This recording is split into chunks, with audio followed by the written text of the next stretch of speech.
अगर संकल्प के बिना आपने कोई लक्ष्य निर्धारित किया है तो वो आप सिर्फ डे ड्रीमिंग कर रहे हो, कभी अचीव नहीं होने वाला।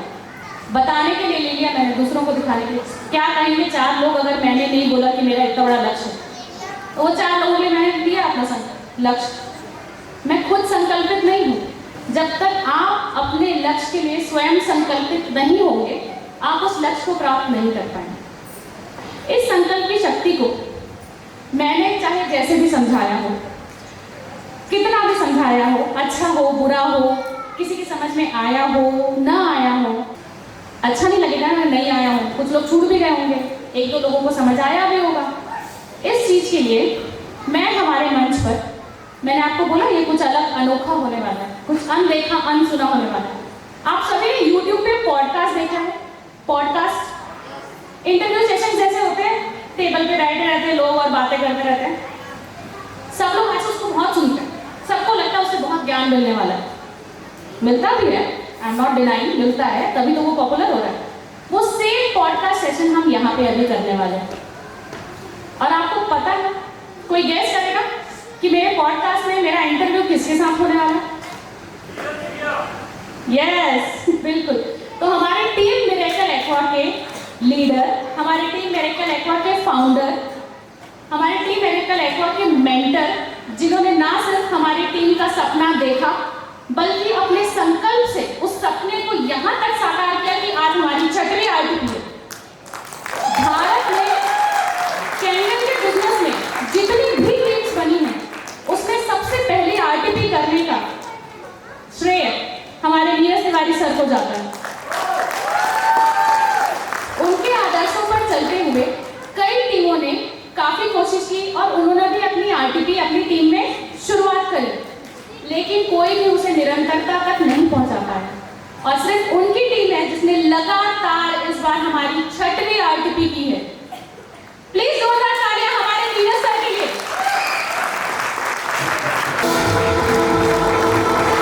बजाइए तो जोर से बजा दो, इतना कंट्रोल कर नहीं सकता।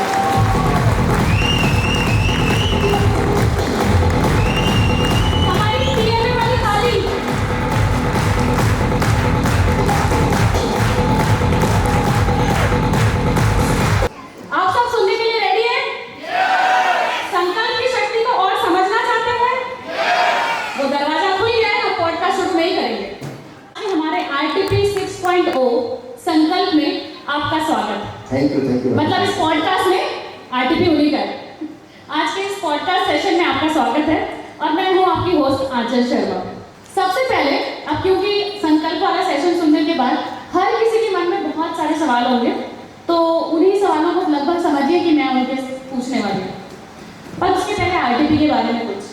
तो भैया आप सबसे पहले ये बताइए कि इतने आरटीपी मैंने अटेंड किए, पर आप हर बार एक ही चीज बोलते हैं कि सबको फैमिली के साथ इनवाइट करो, कोई अकेला नहीं आना चाहिए। तो आप बताएंगे प्लीज फैमिली को क्यों बुलाते हैं आप? एक कहानी सुनाता हूँ। एक बार एक बाप और बेटी रास्ते में जा रहे होते हैं। रास्ते में छोटा सा पेड़ पड़ा होता है। बेटी बोलती है, पिताजी क्या मैं इस पेड़ को हटा सकती हूँ? तो उसके पिताजी जवाब देते हैं, बेटी तुम्हारे पास जितनी भी ताकत है लगा लो, पेड़ हट जाएगा। बेटी कोशिश करती, आधा घंटे कोशिश करती, कुछ नहीं होता, नहीं हो पाता। फिर पिताजी को देखती है। पिताजी फिर बोलते हैं, बेटा तुम्हारे पास जितनी भी शक्ति है लगा लो, पेड़ हट जाएगा। बेटी फिर कोशिश करती, फिर पेड़ नहीं हटता। आधा घंटे हो जाते हैं, बेटी थक जाती है। फिर पिताजी को पूछती है, पिताजी मैंने पूरी शक्ति लगा ली, पेड़ नहीं हट ही नहीं पा रहा है। तो पिताजी ने जवाब दिया, बेटी मैंने क्या कहा था, तुम्हारे पास जितनी भी शक्ति है लगा लो, पेड़ हट जाएगा। मैंने ये नहीं कहा तुम अपनी शक्ति लगाओ। तुम्हारे पास जितनी शक्ति है, और तुम्हारे पास मैं भी एक शक्ति था, तुमने मुझे नजरअंदाज कर दिया। इसी तरह अक्सर हम लोग नजरअंदाज कर देते हैं अपने संकल्पों में अपने स्पाउस को। हम भूल जाते हैं कि हमारे स्पाउस हमारी शक्ति है। और वो नज़रअंदाज करके जब कोशिश करते हैं तो नहीं हो पाता, लेकिन जब वो शक्ति भी शामिल हो जाती है तब वो कार्य हो जाता है, जल्दी हो जाता है। और इतना अच्छा क्वेश्चन आपने किया है, तो यहाँ पे मैं अभिलाषा भाभी और प्रवेश भैया का नाम लेना चाहूँगा, जिनको देख के मैं उनको पहले तो थैंक यू बोलूँगा कि ये जो शक्ति का एहसास मुझे भी हुआ था ना, ये मैंने इन्हीं दोनों को देख के हुआ था। तो तब से ये चालू हुआ, जो चालू हुआ है, फिर आप सभी भाभी लोग यहाँ दिख रही हैं, अभी स्टेज में हमने देखा, अब वहाँ से जैसे यहाँ आए तो पूरा खाली हो गया था। तो वो थैंक यू प्रवेश भैया, अभिलाषा भाभी, जो इतने अच्छे से इस परिवार को पूर्ण शक्ति के साथ आगे हम बढ़ा रहे हैं। Thank you. तो ध्यान रखिएगा, हमेशा अपने पास की पूरी शक्ति का उपयोग करना है। अपने वाइफ या अपने हस्बैंड का तो करना ही है, अपने पास और भी शक्तियां हैं। क्या क्या? पूरा परिवार है। सबसे बड़ी शक्ति ईश्वर है। ईश्वर की शक्ति भी आपकी, आप जिस ईश्वर को मानते हैं वो शक्ति भी आपके पास है। यूनिवर्स की शक्ति, मैं हमेशा लॉ ऑफ अट्रैक्शन की बात करता हूँ, वो शक्ति भी आपके पास है। जब आप पूरी शक्तियों का उपयोग करके अपने संकल्पों को पूरा करेंगे तो यकीनन आपके संकल्प पूरे होंगे। बस यही है। बहुत बेहतरीन भैया, मतलब कौन इमेजिन कर सकता है कि जब आप अपने काम में अकेले नहीं, पूरे परिवार और अपनी पूरी शक्ति से करेंगे तो वो काम जरूर सफल होगा। इसलिए हम लोग जॉब में थके टाइप रहते हैं क्योंकि अकेले करना पड़ता है, पूरी फैमिली ले जाके करेंगे तो अलग टाइप का एंजॉयमेंट रहेगा। थैंक यू सो मच भैया। अब मेरा दूसरा सवाल, इतनी सारी आरटीपी, थोड़ा इजी पूछिएगा। नहीं, आपके लिए तो सवाल हमेशा कठिन नहीं होने वाले। आरटीपी की बात चल रही है, हमारी पिछली आरटीपी का नाम था उड़ान, इस बार हमारी आरटीपी का नाम है संकल्प, टुगेदर वी ग्रो। इस नाम को चूज करने के पीछे आपका क्या मकसद है?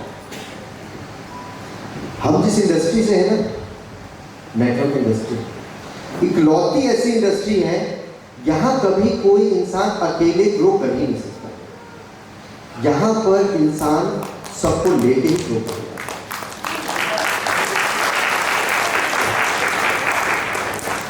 और एक बात बता दूं, अक्सर ये कहा जाता है, मैं सुनता हूँ, नेटवर्क इंडस्ट्री लोगों को जोड़ने का बिजनेस है, ऐसे ही सुनता आ रहा हूँ।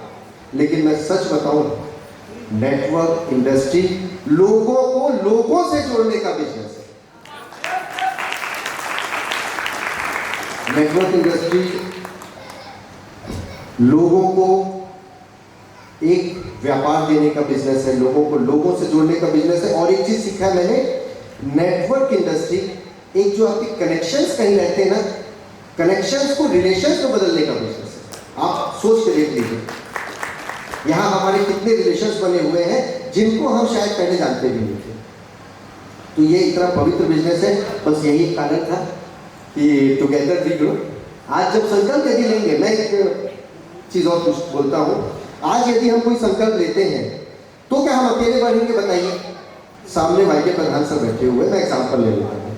वाईके प्रधान सर ने यदि कभी संकल्प लिया होगा डेस्टिनी का, तो क्या वो बढ़ गए और बाकी लोग नहीं बढ़े? ऐसा हुआ क्या? कम से कम 10-12 करोड़ रुपए उनकी टीम में पहले लोगों ने कमाए, उसके बाद आगे बढ़े। तो टुगेदर वी ग्रो हमेशा ध्यान रखिए, ये हमारी इंडस्ट्री की ताकत यही है। और मैं सैल्यूट करता हूँ इस इंडस्ट्री को। मैं जब तक इस इंडस्ट्री में आया नहीं था, मैं इस इंडस्ट्री को पसंद नहीं करता था क्योंकि जानता नहीं था। लेकिन जब से आया हूँ, ये बेस्ट इंडस्ट्री है। बेहतरीन है। मतलब इससे अच्छा एग्जाम्पल नहीं हो सकता कि जब आप एक लीडर को ही बताएं कि वो लीडर इसलिए बने क्योंकि उनके नीचे वाले लीडर बन गए। बहुत बढ़िया भैया, आपने हमारा सेशन भी देखा अभी, संकल्प की शक्ति। अब आप मुझे बताइए कि आपको क्या लगता है कि संकल्प से सिद्धि की प्राप्ति कैसे होती है? संकल्प से सिद्धि की प्राप्ति कैसे होती है? कठिन सवाल में आ गया। मतलब पहले स्टार्टिंग में थोड़ा सा सिंपल बॉल भेजे, अब एकदम गूगली चालू हो गया। ठीक है, पहले ना संकल्प को एक बार समझ लेते हैं, क्योंकि संकल्प जितना अच्छे तरीके से भाभी जी ने बताया है, मैं उतना अच्छा बता नहीं सकता। एकदम यकीन से कह रहा हूँ, एक लाइन में बस कहूंगा, संकल्प एक ऐसा दृढ़ निश्चय है जिसका कोई प्लान भी नहीं होता। संकल्प एक ऐसा दृढ़ निश्चय है जिसका कोई प्लान भी नहीं होता। ये मैं क्यों बता रहा हूँ मालूम है? कुछ एग्जाम्पल्स मुझे याद आते हैं। जब श्री रामचंद्र जी ने सीता माता की खोज के लिए आदेश दिया था, तब हनुमान जी ने एक संकल्प लिया था, और वही संकल्प की शक्ति थी कि वो असाध्य कार्य को भी संभव कर सके थे। तो ध्यान रखिएगा, जहां हनुमान जैसा संकल्प होता है वहां कोई समुद्र बाधा नहीं बन सकता। प्रभु ईसा मसीह को याद करिए, जब उन्होंने संकल्प लिया था मानवता के उद्धार का, अपने जानते हुए वो सूली में चढ़ने को तैयार हो गए, पीछे हटने का सोचा भी नहीं, कोई प्लान भी नहीं था, क्योंकि संकल्प था। संकल्प कुछ भी हो, हमने एक बार यदि ले लिया तो फिर पीछे हटने का नहीं सोच सकता। नोहा का आपको एग्जाम्पल अच्छे से पता हो, बाइबल में आता है, नोहा की स्टोरी आती है। क्या स्टोरी है कोई बताएगा? मैं ही बता देता हूँ। जब प्रलय की चेतावनी ईश्वर ने दी तो सबने उसका मजाक उड़ाया, लेकिन नोहा ने उसे हकीकत समझा और उस जहाज को कई वर्षों तक मेहनत करके बनाया और अंततः वो सफल हुआ अपने जीवों को, अपने परिवार को बचाने में। तो एक तरफ चीजें आती हैं कि लोग हंसते रहेंगे, और एक तरफ चीजें आती हैं आप ईश्वर के संकेत को समझ के संकल्प को पूरा करेंगे या नहीं करेंगे। ये दो चीजें।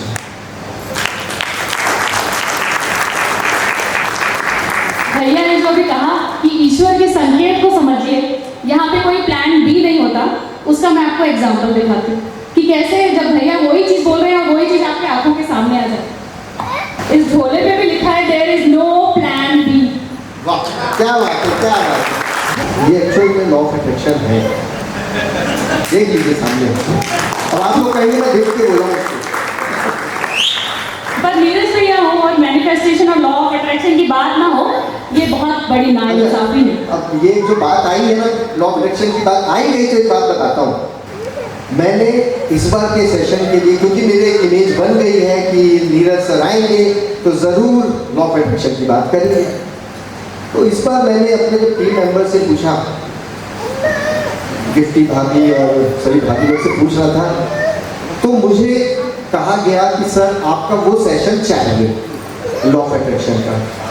ठीक है, फिर मैंने जो हमेशा जिनसे राय लेता हूँ, जिनके राय के बगैर मैं कुछ करता नहीं, गौरव भैया, प्रवीण सर, दोनों से कुछ याद होगा इन दोनों को कि सर इस बार मैं क्या टॉपिक रखूं। कुछ लोग बोल रहे लॉ ऑफ अट्रैक्शन का रख लो फिर से, कुछ चेंज कर दे तो रख ले, तो उन लोगों ने मना कर दिया। बोले लॉ ऑफ अट्रैक्शन का मत रखना, भले ही उससे मिलता जुलता कुछ रख लेना। और ये दोनों जो बात चल रही थी ना, उससे 2 महीने पहले से मेरी और आचल भाभी की कुछ बात चल रही थी। इस बार का सेशन हम लोग मिलते करेंगे। अब मैं बड़ा कंफ्यूज, और आप लोग सबको पता है मेरे नेचर में तो सबकी बात माननी रहती है। अब मैं क्या करूँ? वो भाभी लोग की बात मानूं, सर लोग की बात मानूं, या भाभी की बात मानूं? और मुझे तीनों की बात माननी थी। नॉर्मली मैंने भाभी को बोला कि भाभी बताइए क्या टॉपिक रखना है। भाभी ने बोला आप भी सोचो, मैं भी सोचती हूँ।